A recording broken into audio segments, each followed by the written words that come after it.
سمینہ زمین پر بیٹھی روئے جا رہی تھی اور بار بار اس کے ذہن میں یہی سوال آ رہا تھا، آخر اس کی کون سی ایسی خطا تھی جس کی اسے اتنی بڑی سزا ملی۔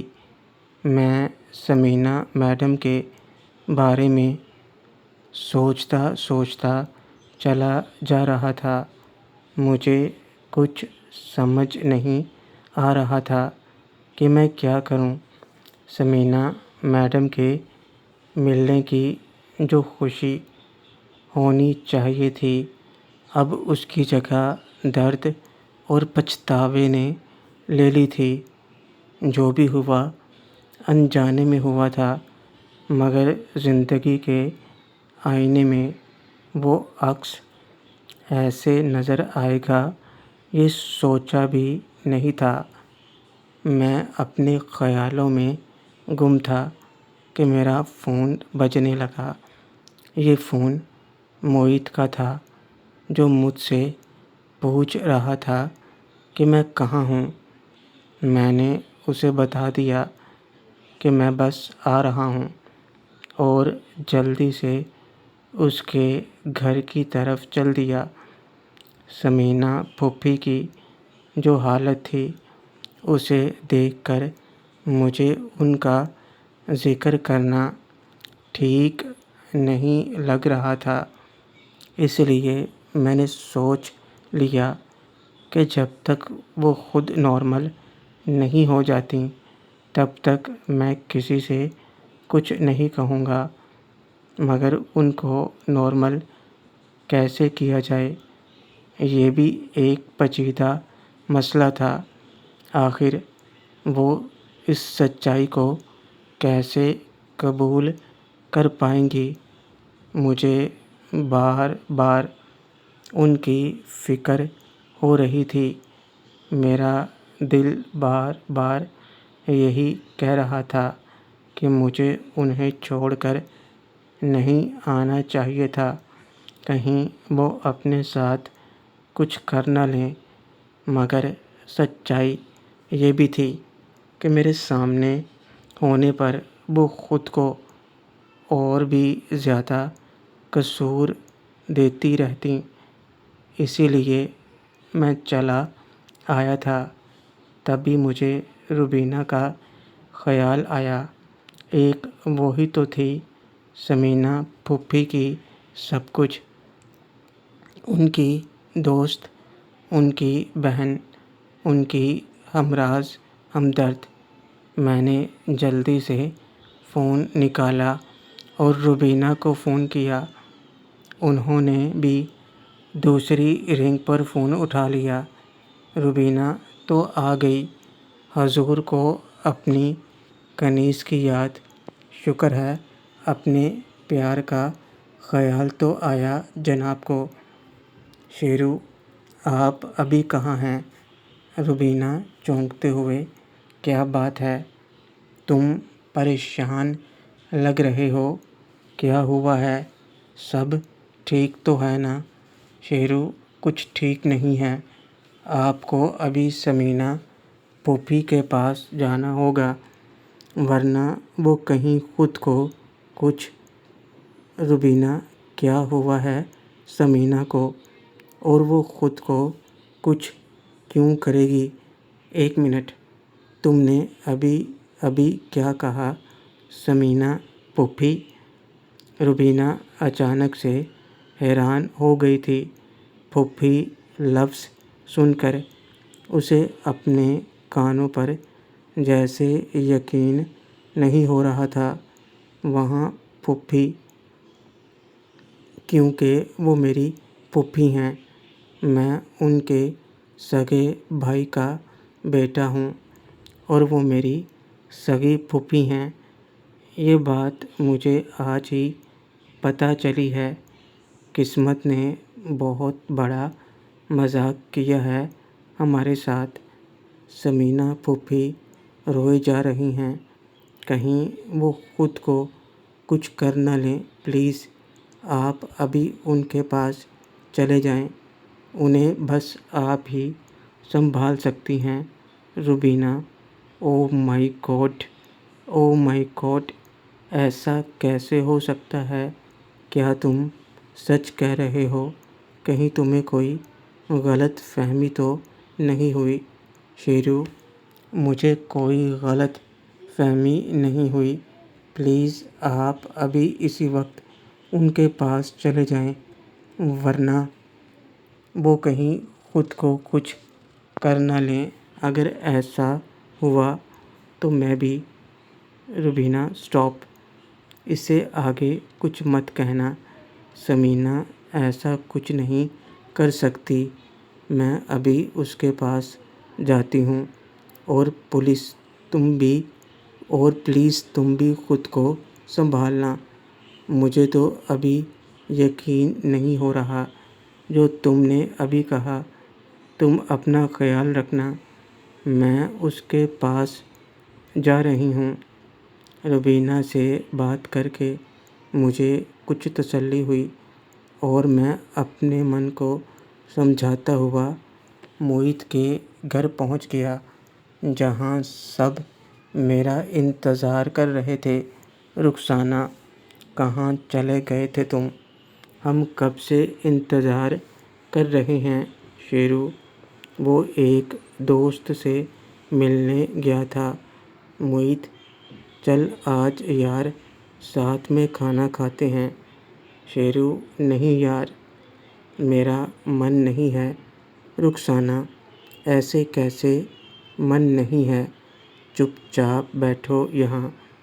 آنٹی کی بات مانتے ہوئے میں بیٹھ تو گیا، مگر میرا من بالکل بھی نہیں تھا کچھ کھانے کا۔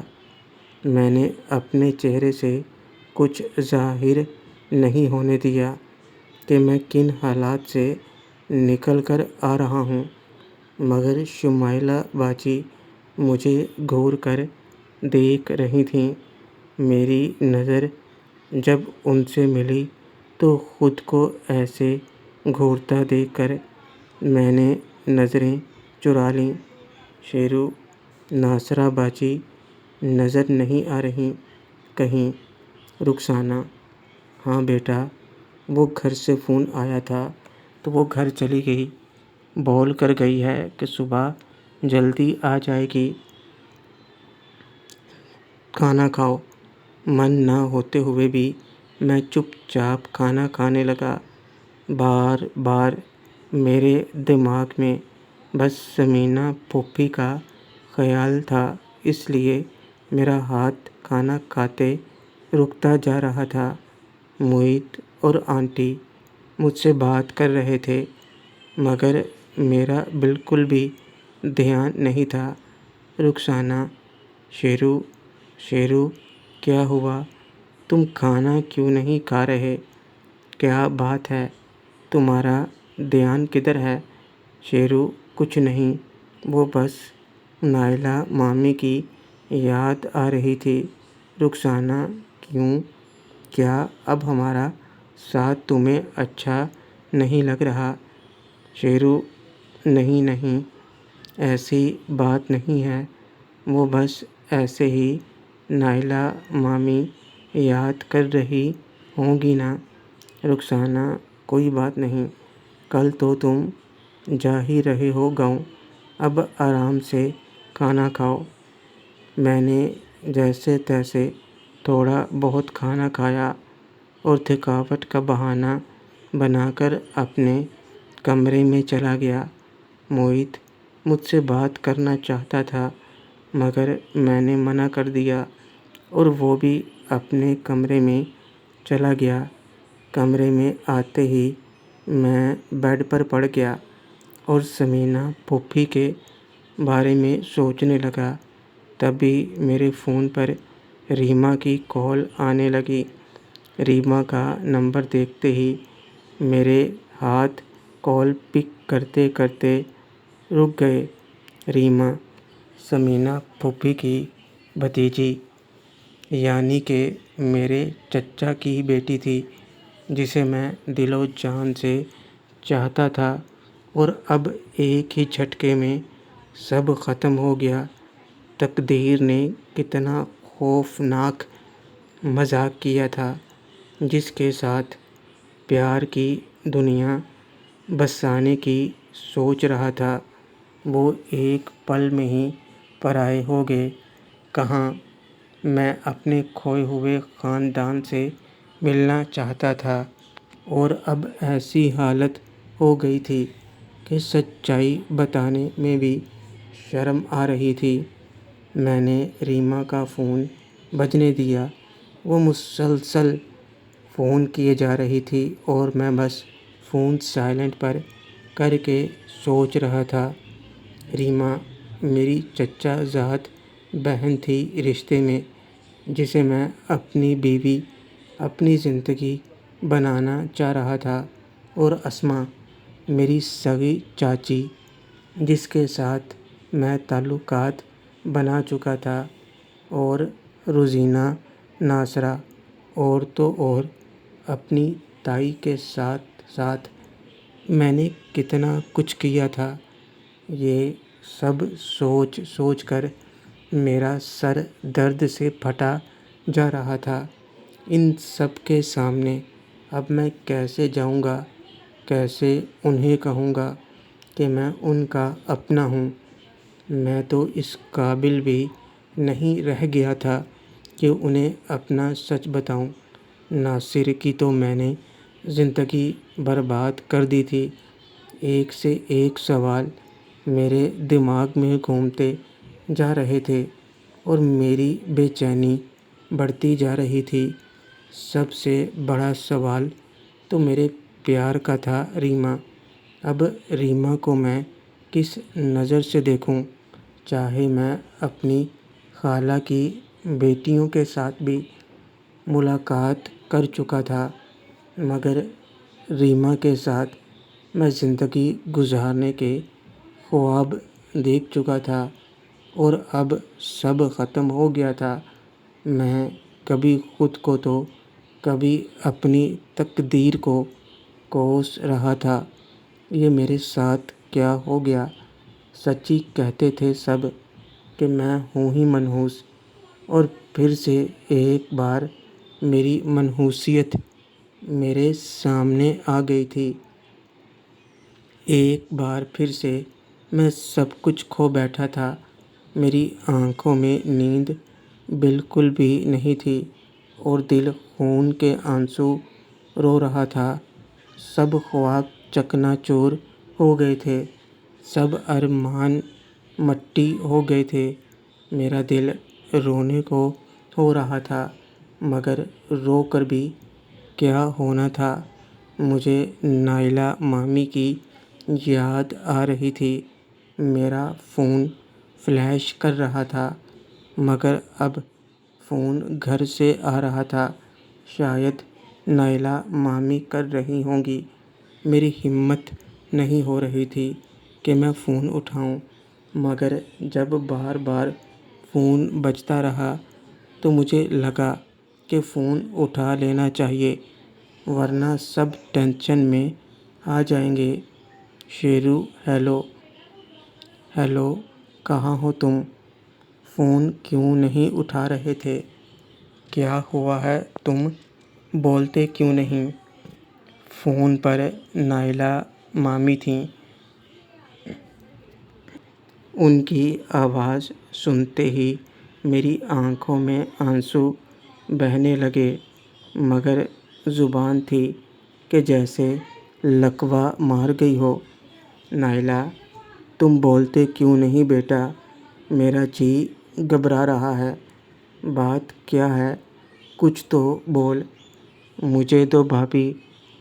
ہیلو ہیلو، شیرو، تم سن رہے ہو نا؟ پلیز کچھ تو بولو، میرا دل گھبرا رہا ہے، پلیز کچھ تو بات کرو۔ یہ آواز نکہت خالہ کی تھی، جنہوں نے نائلہ مامی سے فون لے لیا تھا، اور اب وہ مجھ سے بات کر رہی تھی، مگر میرے لب نہیں کھل رہے تھے۔ لیکن میں یہ بھی نہیں چاہتا تھا کہ وہ سب ٹینشن میں آئیں، اس لیے میں نے ہمت کر کے بات کی۔ شیرو: ہیلو، ہاں خالہ، میں ٹھیک ہوں۔ وہ آواز نہیں آ رہی تھی شاید۔ آپ کیسی ہیں؟ اور نائلہ مامی کیسی ہیں؟ نکھت: تو ٹھیک تو ہے نا؟ ہم یہاں سب ٹھیک ہیں، ہمیں بڑی بے چینی ہو رہی ہے۔ بیٹا سب ٹھیک تو ہے نا؟ تو گھر کب آ رہا ہے؟ شیرو: میں بالکل ٹھیک ہوں خالہ، اور یہیں ہوں موہت کے گھر۔ آپ میری فکر مت کرو۔ نکھت: کیسے فکر نہ کروں، میرا دل گھبرا رہا ہے، جیسے کچھ ہوا ہے تیرے ساتھ۔ تو جلدی سے آ جا، میں تجھے دیکھنا چاہتی ہوں۔ نائلہ: بیٹا جلدی سے آ جا، دیکھ، جب تک تجھے دیکھ نہیں لوں گی مجھے چین نہیں آئے گا۔ شیرو: مامی میں نے کہا نا سب ٹھیک ہے، آپ اور خالہ ایسے ہی پریشان ہو رہی ہیں۔ میں یہیں گھر پر تو ہوں، اور کل واپس آ رہا ہوں گھر۔ اچھا اب میں رکھتا ہوں، رات بہت ہو گئی ہے، آپ بھی سو جاؤ۔ میں نے نائلہ کو مامی کو سمجھا بجھا کر فون کاٹ دیا اور سائیڈ میں رکھ دیا۔ نکھت خالہ اور نائلہ مامی دونوں کے دل شاید میرے ساتھ ہوئے اس حادثے کو محسوس کر رہے تھے، مگر کسی کو کیا پتہ تھا جو میرے ساتھ ہوا۔ رات کے 12 بج چکے تھے، مگر نیند تو جیسے آج آنے ہی نہیں والی تھی۔ میں اندھیرے میں بیڈ پر بیٹھا ہوا تھا کہ میرے کمرے کا دروازہ کھلا اور کوئی چپکے سے کمرے میں داخل ہوا اور دروازہ آہستہ سے بند کر کے وہ سایہ میری طرف بڑھا۔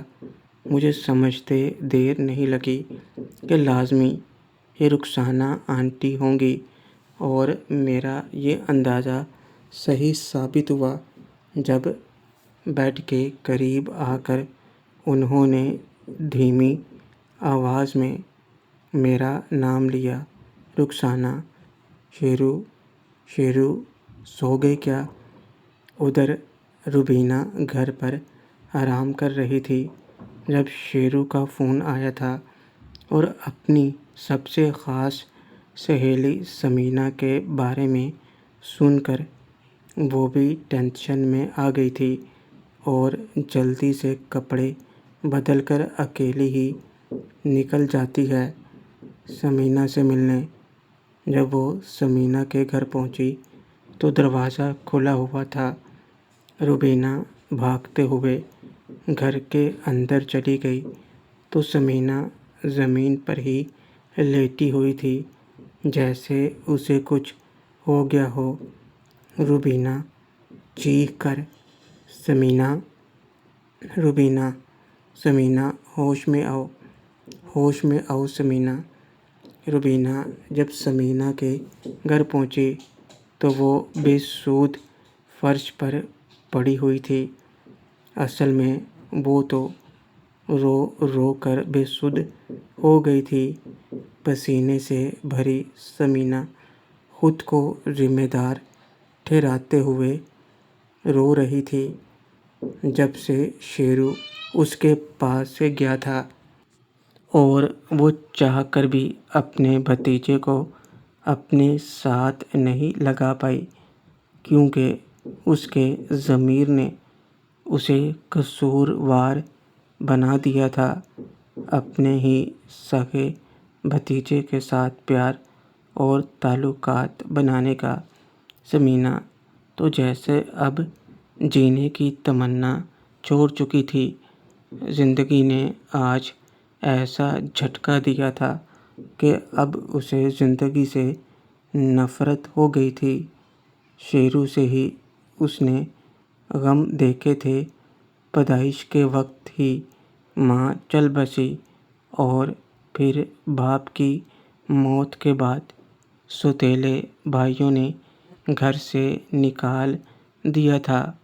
ایک محمود بھائی ہی اس کے سب کچھ تھے، اور پھر اسے چھوٹی بہن کی طرح پیار کرنے والی رضیہ بھابھی آئیں، جس میں اسے ماں کا پیار بھی ملا، مگر وقت نے وہ بھی اس سے چھین لیا۔ اس کے بعد تو جیسے زندگی جہنم بنتی گئی، اور اتنے سالوں بعد اس کی اجڑی ہوئی زندگی میں شیرو بہار بن کر آیا تھا، جس کے ساتھ اب وہ جینا چاہتی تھی، مگر آج وہ بھی چھین لیا، جسے اپنا سب کچھ مان چکی تھی، اپنا سب کچھ دے چکی تھی، وہ اس کا اپنا سگا بھتیجا نکلا۔ اس بات کو سوچ سوچ کر اس کا ضمیر اسے جینے نہیں دے رہا تھا کہ اپنے سگے بھائی کے بیٹے کے ساتھ ہی اس نے سب کیا۔ روبینہ ہوش میں آؤ ثمینہ دیکھ، میں روبینہ تیری دوست، ہوش میں آؤ ثمینہ۔ روبینہ نے ثمینہ کا سر اپنی گود میں رکھ کر اسے ہوش میں لانے کی کوشش کی۔ روبینہ کی آواز کا ثمینہ پر اثر نہیں ہو رہا تھا، مگر اس کی سانس چل رہی تھی۔ روبینہ سمجھ گئی کہ اس کی یہ حالت صدمے کی وجہ سے ہوئی ہے۔ روبینہ نے جلدی سے پانی لا کر منہ پر پانی کا چھڑکاؤ کیا تو وہ جیسے ہوش میں آنے لگی۔ روبینہ دیکھ، میں آئی ہوں۔ روبینہ، ثمینہ، میں نے بہت بڑا گھٹیا کام کیا ہے، میں بہت گندی ہوں، اپنے ہی بھانجے کے ساتھ۔ ثمینہ تھوڑا سا ہوش میں آتے ہی پھوٹ پھوٹ کر رونے لگی۔ اس نے روبینہ کی طرف دیکھا بھی نہیں۔ روبینہ نے ثمینہ کا چہرہ دونوں ہاتھوں میں تھاما اور اسے ہوش میں لانے کی کوشش کرتے ہوئے بولی، روبینہ، ثمینہ، خود کو سنبھال، تو نے کچھ نہیں کیا، دیکھ، پہلے رونا بند کر اور مجھ سے بات کر۔ ثمینہ، مجھے چھوڑ دے روبینہ، میں جینا نہیں چاہتی، میں جینا نہیں چاہتی۔ روبینہ، ہوش میں آؤ۔ ثمینہ، یہ کیا بے وقوفوں والی بات کر رہی ہو؟ ثمینہ، تو نہیں جانتی روبینہ، میں نے کتنا بڑا گھٹیا کام کیا ہے، تجھے پتہ چلے گا تو بھی مجھ سے نفرت کرے گی۔ میں جینا نہیں چاہتی، میں جینا نہیں چاہتی۔ روبینہ، پیار کرنا گھٹیا کام کب سے ہو گیا؟ تو نے کوئی گھٹیا کام نہیں کیا، تو شیرو سے سچا پیار کرتی ہے نا، اور وہ بھی تم سے اتنا ہی پیار کرتا ہے، پھر یہ گھٹیا کیسے ہوا؟ ثمینہ، نہیں، یہ کام گھٹیا ہے کیونکہ تم نہیں جانتی، شیرو میرا روبینہ بھتیجا ہے، یہی نا؟ روبینہ کا جواب سن کر ثمینہ اچانک سے حیران ہوئی اور روتے روتے چپ ہوئی۔ وہ بس روبینہ کی آنکھوں میں دیکھے جا رہی تھی۔ روبینہ، ایسے کیا دیکھ رہی ہو؟ یہی نا کہ مجھے کیسے پتہ چلا؟ مجھے شیرو نے سب بتا دیا اور اسی نے مجھے یہاں بھیجا ہے۔ ثمینہ، سب کچھ جان کر بھی تو کہہ رہی ہے یہ گھٹیا کام نہیں ہے، اپنے ہی سگے بھتیجے کے ساتھ